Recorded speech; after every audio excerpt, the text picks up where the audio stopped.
Joining me today, I'm very excited to have Stefan Coman, all the way from Romania, to talk about International Day of the Girl Child. Stefan, thank you so much for joining me. Thank you for the invitation. Absolutely. Before we jump into what this day means and how you've seen it play out, I would love for you to tell me a little bit about what you do with International Justice Mission. I am the policy and advocacy lead for IJM Romania. So my role is taking learnings and recommendations from the work of my colleagues that engage in casework, that assist victims, that work alongside the justice system with police officers and prosecutors. And I take those recommendations and I engage with people that are decision makers in the Romanian government and try to make those recommendations become public policy. So my work has been informing the national strategy against human trafficking and the national action plan, and also pushing policy through parliament. So I work with members of parliament and we bring our expertise to the table, and then we draft legislation that then is submitted for a vote in parliament to overall increase and improve Romania's response to fighting human trafficking. Wow, Yeah. amazing. I would love to know. So I'm aware because this is something I care deeply about personally. But human trafficking, child trafficking, sex trafficking, it happens everywhere. If people think it doesn't happen where they live, they're wrong. But with that being said, um, how is it in Romania as far as human trafficking? Like, is there lots and lots and lots of work that needs to be done? Have you guys gotten a bit of a handle on it? Like, where is it at? Yeah, so it's a very good question, and it's not always easy to answer. On one side, Romania has been in the past decades the number one source countries for victims of human trafficking inside the European Union. So because we come from the former Eastern Bloc of the Soviet Union, there's quite a good number of people that are vulnerable in general, and any vulnerability turns into a vulnerability to human trafficking. On the other side, there's big profits to be made in Western Europe, and there's that money is worth more when you want to come back to Romania and spend it. It used to be more the case than it is now, but it's still there's still an economic difference between East and West in Europe. And so Romania is number one source country for victims of trafficking in the EU, and approximately 50%, usually somewhere around 45%, give or take, every year, of those victims are children. Yeah, we're talking mostly about girls that are 15, 16, 17. That's where the majority of the minors are, but they can go down in age quite a bit. And the majority of them are sexually exploited because there's bigger profits to be made when you are sexually exploiting teenage girls, unfortunately. And also the latest trend in anti-trafficking, I mean, one of the latest trends, because it's not the newest, but on the online sexual exploitation of children is quite picking up its pace. It's growing quite a bit, and Romania receives quite a large number of cyber tip lines, cyber tips, I'm sorry, about content with sexual abuse of children. So there's a good number, unfortunately, of minors being exploited in Romania, both sexually through forced labor, through forced begging, and other forms as well. Yeah, especially with OSEC or online sexual Mhm. exploitation of children. People can be all throughout North America and do this, from the comfort of their own home, unfortunately, like you said, which is, I think, a huge reason why it's growing. And because it's in the dark, then, yeah, a little harder Yeah, it, to it, it takes the risk control. down, and the profits remain high, and it gives basically access to people, like I said, in Eastern Europe, where the economy is not as developed, to the potential income in developed countries. So yeah, it is something that's growing, and we're doing our best to figure out the most effective ways in which to fight it. Absolutely.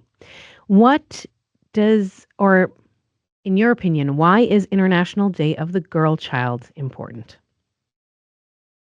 Well, like I said, I think it's important because there's a high, for us in our mission to fight human trafficking and sexual exploitation, we're very much aware that when we're looking at minors that are trafficked, we're specifically looking at girls that are unfortunately sexually exploited. So I think it's a good moment to kind of value girls in general and think about how we treat them as a society. I have a 10-year-old girl. She's the most lovable child in the world. And it's painful to think that, God has millions of daughters that are in exploitation today, because human trafficking has grown with the world population, but has also kind of grown in the past few decades, and a substantial number of those victims are girls. And we see them as the most vulnerable sometimes. They need the protection of their fathers and their families. And when there is no protection, it's important for other people in society to step up and do what they can to fight this criminal activity and to protect them. So it's important for us just in this aspect that we think about our daughters, we think about the people we engage with, and then we also think about the people that need us the most. Well said. I have a son and a daughter, and when my son was 12, my daughter was 9, that's when it really became a passion of mine to care and do as much as I could for this, because I heard that the average age that a person is trafficked of any kind is 12. And I just looked at my son and I was like, this 12-year-old kid, like that breaks my heart. And now my daughter's 15 and it's like, just like you said, I think it hits home a little more. For our believers, we're a Christian radio station here in Canada. Um, how can we help in this area? Well, I think it really depends on what you want to do and what you're ready to do, because you start off small, like I did, doing prevention and raising awareness and talking to people about the issue. And it starts with friends and family, and it starts with watching movies and documentaries as much as you can, because even that can be quite demanding at a certain point. And then you see where God takes you and how much you feel guided and led to do. Like I said, I started talking to this about people, talking with friends about it. That's how I found out about it. And then, I had friends come up to me because they needed to tell someone about their experience. Because when you start talking about it, then you might find people that need to talk about it because they've been there before. And then, yeah, I started doing prevention, started working in a nonprofit, raising awareness, distributing flyers, just talking to different crowds about it. And then eventually got into the position where I was helping out victims from other organizations, volunteering. And volunteering doesn't necessarily mean that you do like a huge intervention and then you counsel someone that's been through that experience. It means basically helping people get clothing. You do a fundraiser for an organization. You help someone renovate their house. That's how I started interacting with victims of trafficking, just by trying to help them out with tutoring or really simple, easy tasks. And then if you feel called for more, obviously you can get into much more in the let's say action of it, but you need to do this with the supervision of professionals and with people that have been doing it for a long time. This is not the environment or the cause. You go all in really quickly in trying to address it. So I think I'm pretty sure that in Canada you can find a lot of organizations that can help and support.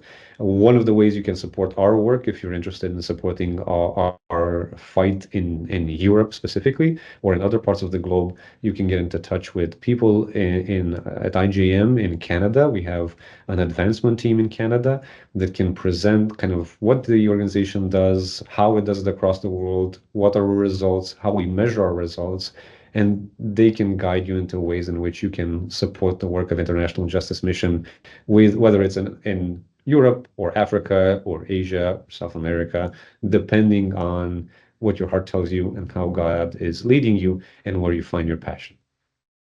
Absolutely amazing. Thank you for that. If people are wondering how they can pray for you or IJM or maybe even these girls, what would you say to them?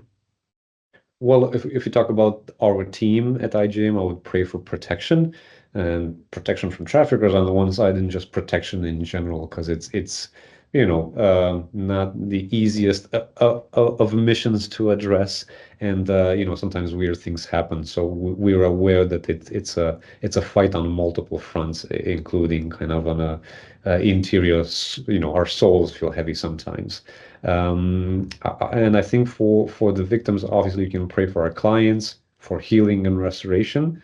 And you can also pray for systems transformation, because that's ultimately our mission, is to understand what the issues are and make the government of Romania, but also the different other governments in Europe, like Bulgaria, Poland, Hungary, and also UK, Germany, Netherlands, France, Italy, Spain, to help them better address this issue than civil society can ever handle. So it's about getting this transformation of systems to where actually the governments protect people and they don't end up becoming victims of trafficking. So you can pray for that work of systemic transformation across the EU. And we thank you, and we're very grateful for the prayers and having partners on the other side of the Atlantic, which we've never met, but are a part of this fight together with us. Well, I just want to say personally, thank you so much for the incredible work that you do and for your heart to help end this atrocity that happens in our world every day. So thank you so much. Thank you. Thank you, and thank you for the support.